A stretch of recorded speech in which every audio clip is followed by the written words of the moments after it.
Pemirsa, ada satu garis besar dalam keterangan yang disampaikan oleh tiga ahli dalam sidang terdakwa Richard Eliezer kemarin, yakni mengenai efek tekanan terhadap Eliezer dan ketiadaan pilihan Eliezer untuk patuh menjalankan perintah atasan. Sejauh mana perspektif psikologis ini bisa memengaruhi keputusan hakim? Kita sudah bergabung bersama dengan kami, psikolog klinik dewasa Lisa Marieli Japri dan pakar hukum sekaligus mantan Hakim Agung Gayus Lumbun. Selamat pagi, Pak Gayus. Selamat pagi, Bu Lisa. Ya, selamat pagi. Selamat pagi. Selamat pagi. Selamat pagi. Terima kasih sudah bergabung bersama dengan kami, Bu Lisa dan juga Pak Gayus. Mungkin pertama saya akan follow up terkait dengan pernyataan sebelumnya kepada Bu Lisa ya. Bu Lisa, Anda mendampingi Eliezer sejak awal hingga dengan saat ini. Bisa Anda jelaskan secara singkat sebenarnya dari hasil yang kemarin Anda sampaikan menunjukkan adanya hubungan rasa takut dan patuh yang dialami Eliezer dalam mengambil keputusan ini. Bisa Anda jelaskan mungkin secara bahasa yang mudah begitu kepada kita apa yang bisa dijelaskan dari assessment tersebut? Iya, memang dari awal mendampingi itu terlihat sekali ada gestur-gestur ketakutan pada diri Richard Eliezer ya.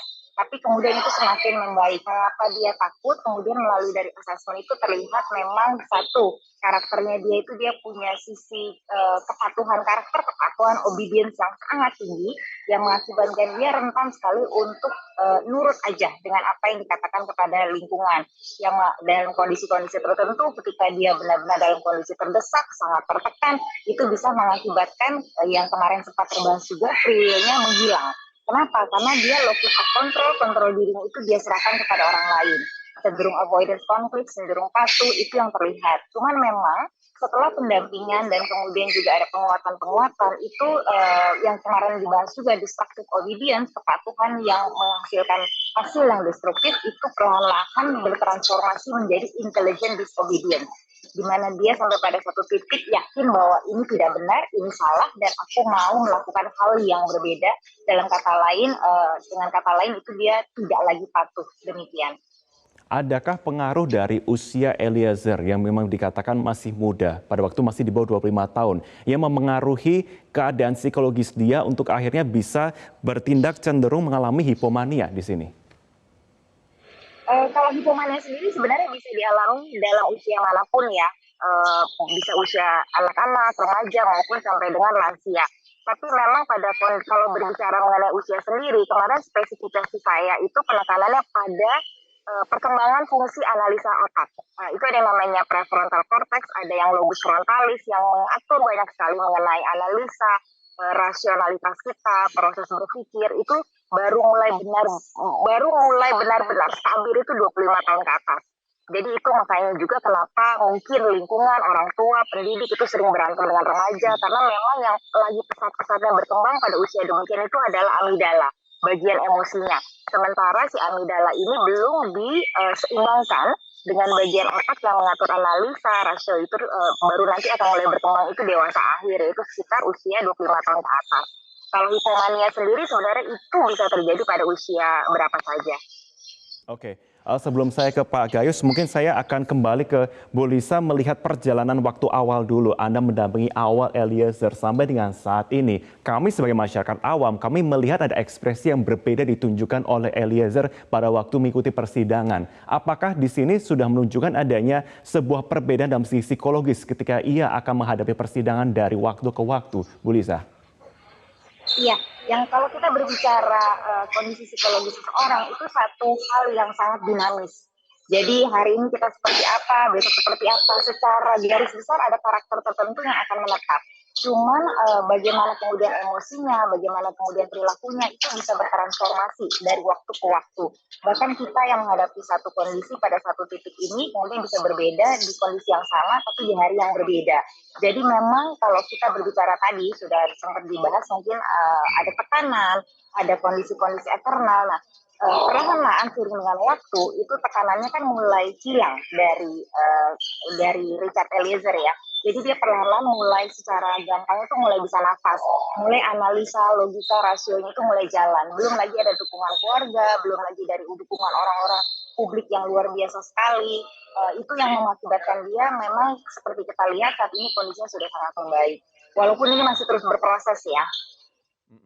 Pak Gayus, kalau menurut Anda, Pak Gayus, Sudah tepatkah ketika kuasa hukum Richard Eliezer menghadirkan 3 ahli yang fokus membedah sisi psikolog Eliezer terlebih dahulu dalam sidang yang menghadirkan saksi yang meringankan Eliezer ini?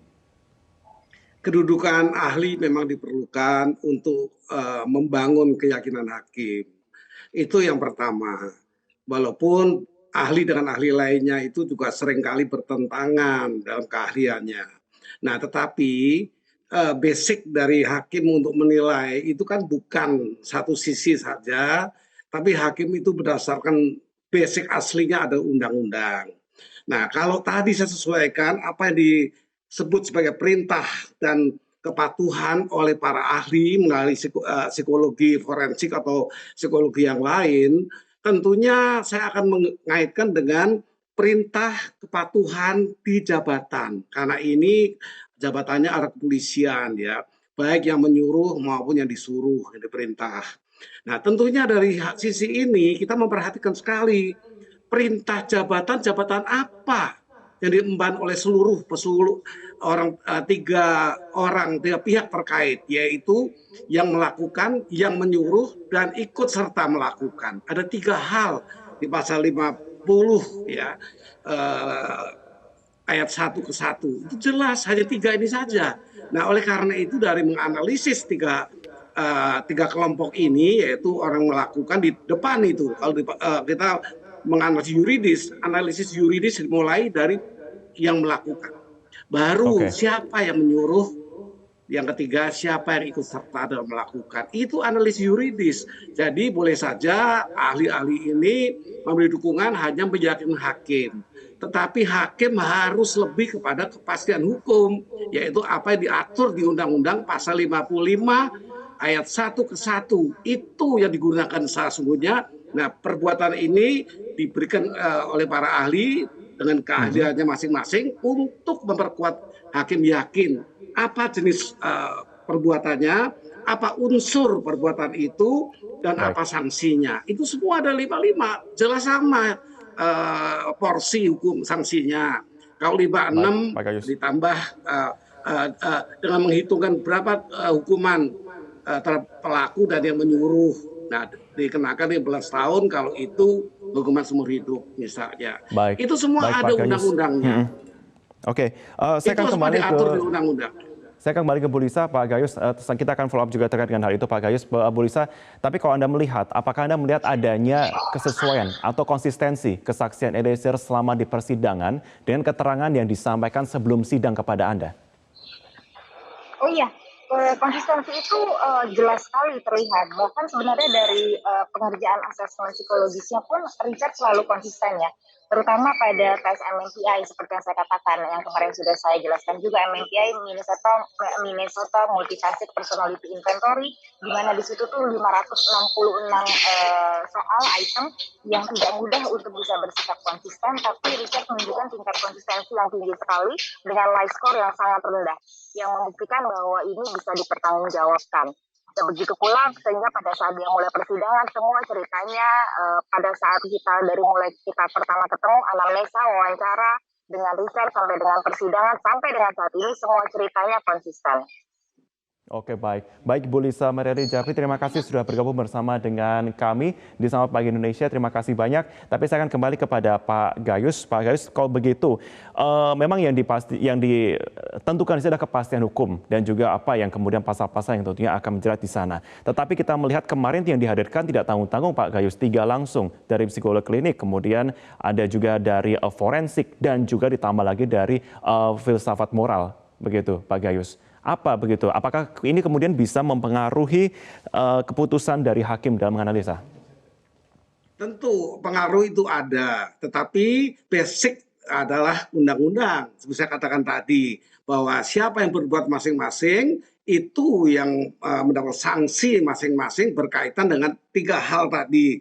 Apakah ini pembunuhan biasa, pembunuhan dengan pemberatan, ataukah berencana. Nah, kalau ini dikenakan dengan berencana 340 maksimal hukumannya mati, tentu bagi saya, bagi undang-undang yang saya gunakan selama ini adalah mengatur seperti itu. Ya kalau yang disuruh dan menyuruh dan ikut serta itu sama hukumannya. Dikecualikan memang dalam hal ini Eliezer sebagai justice collaborator. Itu berbeda. Nah, perbedaan itu apa? Tentu harus memenuhi syarat. Saya mengatakan sebenarnya di banyak kesempatan, JC ini tidak untuk perkara ini. Itu untuk perkara tipikor. Untuk pada sejarahnya maupun ulasan undang-undang ini, yaitu kejahatan yang terstruktur, terorganisir, dan secara khusus. Itu bunyinya. Nah, apakah ini cocok diberikan JC untuk seorang Eliezer yang masuk pidana umum? Ini pandangan saya sementara dan haruslah saya mengatakan dengan jelas di sini. Pak Gayus, saya akan karena berhenti apa? di sana dulu. Karena keadilan yang sejati adalah kebenaran sejati. Oke, Pak Fredrik, kita melihat kemarin sudah didatangkan ya untuk 3 ahli juga. Saat ini kita melihat persidangan pada kali ini pun juga dari pihak Ferdy Sambo dan juga Putri Candrawati ini akan menghadirkan ahli pidana. Menurut Anda cukup kuatkah kemudian dari kemarin pernyataan yang disampaikan oleh para ahli tentunya untuk bisa secara paralel menanggapi juga ahli yang akan juga dihadirkan oleh Ferdy Sambo kali ini? Oke, baik. Terima kasih. Pertama-tama kami sangat bersyukur kemarin ketika kami bisa menghadirkan Prof. Romo Magnis ya. Beliau usia 86 tahun, di tanggal 26 Desember, tanggal-tanggal penting buat orang Katolik merayakan Natal. Baik. Tapi beliau tuh bersedia untuk hadir karena menurut beliau ini suatu hal yang perlu sekali untuk didengarkan. Artinya penjelasan-penjelasan apa yang bisa beliau sampaikan sebagai ahli etika dan juga kejiwaan begitu. Bukan kejiwaan, dia ahli etika dan psikologi. Dia ahli etika. Nah, jadi Prof. Magnis Sosino ini sangat clear dalam memberikan penjelasan tentang apa yang sesungguhnya terjadi dalam sudut pandang etika mengenai kondisi Baradae. Dan itu pertama yang dari Profesor Magnis. Yang kedua dari Bang Reza, seperti tadi dijelaskan tentang 5 kriteria taat pada perintah yang salah itu sudah kami tanggapi kemarin bahwa dari kelima unsur itu terpenuhi semua. Kepatuhan kepada seseorang ya untuk melakukan perbuatan jahat. Otoritas itu dimiliki oleh pihak yang memerintah yaitu Ferdy Sambo. Busana yang dipakai jelas Ferdy Sambo ketika itu memakai baju seragam kepolisian. Perintah itu di lingkungan yang sifatnya otoritatif, iya di rumah dinas Duren 3. Kemudian tingkat kepatuhan yang lebih tinggi di tempat kerjanya, ya itu di tempat kerja dan berada di ruang yang sama, betul di ruang yang sama. Dan secara lisan perintah itu tegas banget. Jadi kami bersyukur bahwa keterangan dari Dr. Reza itu sangat-sangat sesuai dengan kondisi yang terjadi sesuai fakta yang ada. Dan kalau saya boleh menanggapi sedikit yang Prof. Gayus tadi sampaikan mengenai justice collaborator, ya kita tahu bahwa justice collaborator itu diberikan kepada tindak pidana yang diungkap, yang tindak pidana yang tergolong serius atau terorganisir. Menurut hemat kami, apa yang terjadi dalam kasus ini adalah tindak pidana yang sangat serius, terorganisir. Terbukti dari apa? Persiapan sebelum adanya pembunuhan itu, maupun setelah adanya pembunuhan, fakta sidang memperlihatkan dengan sangat jelas mengenai pengerusakan TKP dan banyak hal lain yang dilakukan pasca kejadian. Artinya ini terorganisir, bukan skenario atau bukan sesuatu yang mendadak, tetapi sesuatu yang betul-betul terorganisir. Dan ini dikonfirmasi baik oleh ahli kriminologi. Dan ini catatan pentingnya, saksi ahli yang diajukan oleh pihak kejaksaan. Jaksa penuntut umum sendiri pun yaitu Bapak Effendi Saragi, beliau sangat clear dalam menjelaskan mengenai yang tadi Pak Prof. Gayus sampaikan pasal 55 Don Plegen. Pihak yang menyuruh melakukan itulah yang bertanggung jawab. Pak Fredrik, saya akan berangkat dari sana tentunya penjelasan terkait dengan itu kepada Pak Gayus juga. Saya mungkin akan tarik lebih luas juga kali ini karena kita juga melihat bahwa persidangan masih terus berlangsung pada kali ini. Pekan kali ini juga yang dihadirkan adalah saksi ahli dan ahli juga tentunya kali ini. Pak Gayus, menurut Anda apakah ini adalah waktu yang krusial bagi para hakim untuk bisa benar-benar diyakinkan terkait dengan sejumlah keterangan yang dihadirkan? Tentu hakim akan diyakinkan oleh para ahli tadi, itu sudah saya sebutkan. tetapi kan itu sekedar menambah keyakinan hakim. Karena sebagai orang berlatar belakang hukum saja, saya akan mengaitkan apa yang disampaikan mengenai baju seragam yang membuat perintah, kemudian kepatuhan dalam jabatan. Ini betul. Jabatan ini mengatur secara khusus mengenai perintah yang patut dilakukan dan tidak patut dan dilarang dilakukan. Baca Perpol, peraturan ini ya, ini bukan perintah atau basic, ini rehling. Perpol nomor 7 tahun 2022 yang baru tahun ini.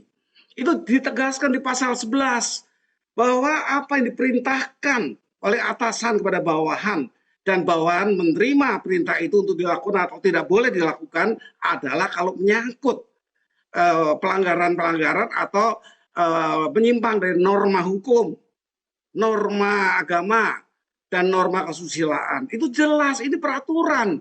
Anggota Polri apapun pangkatnya, di perintah maupun pemerintah, itu diatur secara peraturan kepolisian. Ya. Bukan Kapolri, tapi kepolisiannya. Perpol nomor 7 tahun 2022. Nah, hal-hal ini berkaitan dengan tadi jabatan yang seragamnya lah dipersoalkan, kan memang itu betul perlu dipersoalkan, yaitu masuk lingkup kepolisian, tidak secara umum. Jadi para ahli tadi mengkutip atau menunjukkan pada perbuatan di lingkungan umum. Tapi ini saya kerucutkan kalau memang ini jabatan, yaitu jabatan kepolisian, menembak. Bukan menembak penjahat itu atau orang juga melakukan kejahatan. Teman sendiri sama anggota polisi. Apakah ini tidak menjadi kesebalikan dari apa para ahli itu menyampaikan?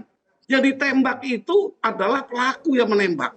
Nah, baru latar belakangnya disuruh atau diperintah atau kepatuhan tadi di kalangan kepolisian. Ini lex spesialis peraturan ini untuk khusus anggota polisi. Apakah itu nggak dipikirkan oleh ahli? Apakah ahli yang dipikirkan secara umum? Ini yang akan saya sampaikan secara keadilan untuk semua pihak.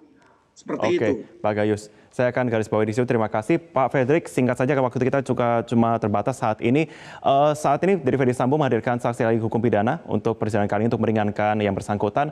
Untuk selanjutnya Anda juga masih memiliki waktu juga tentunya untuk menghadirkan juga saksi yang akan meringankan Eliezer selanjutnya. Singkat saja, apa strategi selanjutnya akan dihadirkan ataupun diharapkan dihadirkan dalam persidangan esok?